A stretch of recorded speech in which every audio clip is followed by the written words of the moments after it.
hapon sa inyong lahat. Ako nga po pala si Rose Nadine Gidames. Ako ay may inahandang munting palaro dito at kailangan nyo matukoy kung ano ang ito. Ito ay tinatawag na hulaan mo. Ito ay rambol na salita na dapat ay matukoy ninyo kung ano ang tinutukoy ng larawan. Okay, magsimula tayo sa una. Ang unang larawan. Sinong gustong sumagot? Ako po. Tama. Ito ay koleksyon. Ito naman ang pangalawang larawan. Sino ang gustong sumagot? Tama. Ito ay pagdidisenyo. Ito ang panghuling larawan. Ano ang inyong nakikita? Tama. Ito ay portfolio. Base sa aking pinakitang larawan at inyong sinagutan, ano ang ating aralin ngayon? Pagdidisenyo ng portfolio. Tama. Pagdidisenyo ng portfolio ang ating aralin ngayon. Ano nga ba ang portfolio? Ang portfolio ay tala ng proseso ng pagkatuto ng mag-aaral. Taglay nito ang sumusunod.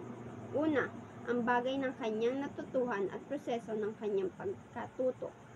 Pangalawa, ang mga paraan ng kanyang pag-iisip, paglikha at paggawa.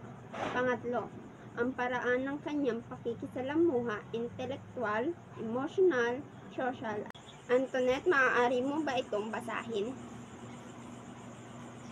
Para kina Artel at Spandel, 1991, ang portfolio ay koleksyon ng artifacts na gawa ng mga mag-aaral na nagpapakita ng kanilang mga karanasan at pagkatuto.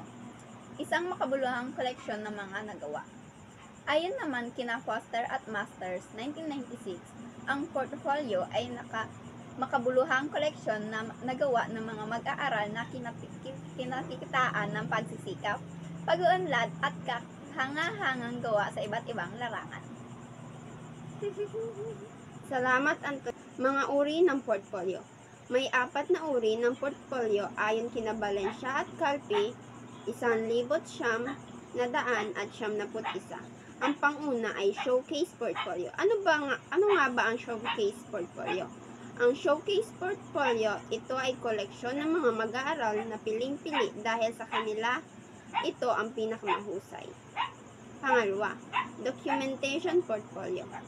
Documentation portfolio, ito ay isang sistematikong tala ng pag-unlad ng mga mag-aaral. Ang pangatlo ay evaluation portfolio. Evaluation portfolio ay koleksyon ng mga gawa ng mag-aaral na karamihan ay mga itinakdang entry at panuto ng guro. Ang pang-apat ay closed portfolio. Ang closed portfolio ay isang binder na binubuo ng 3 bahagi. Ang una ay lagumang papel ng mga mag-aaral. Ang pangalawa ay ang mga tala at obserbasyon. At ang pangatlo ay curriculum at plano sa pagtuturo. Ang mga gamit ng portfolio. May 4 na gamit ang portfolio. Ang panguna ay pagpapakita ng pinakamaganda at pinakamahusay na gawa ng mga mag-aaral. Ang pangalawa ay paglinang na malaya at makapagsasariling refleksibo ng pag-aaral. Ang pangatlo ay pagdodokumento ng pag-unlad ng mga mag-aaral ayon sa layunin ng klase. Ang pang-apat ay pag-uulat sa malawakan na standard na paraan tungkol sa mga nagawa ng mga mag-aaral. Ang mga sangkap ng portfolio. 3 pangunahing bahagi ng portfolio ayon kay Evolve, 1,900 at 71. Una, talambuhay ng mga gawa. Pangalawa, lawak ng mga gawa. Ang pangatlo ay reflection ng mga mag-aaral. Yun lang po at maraming salamat.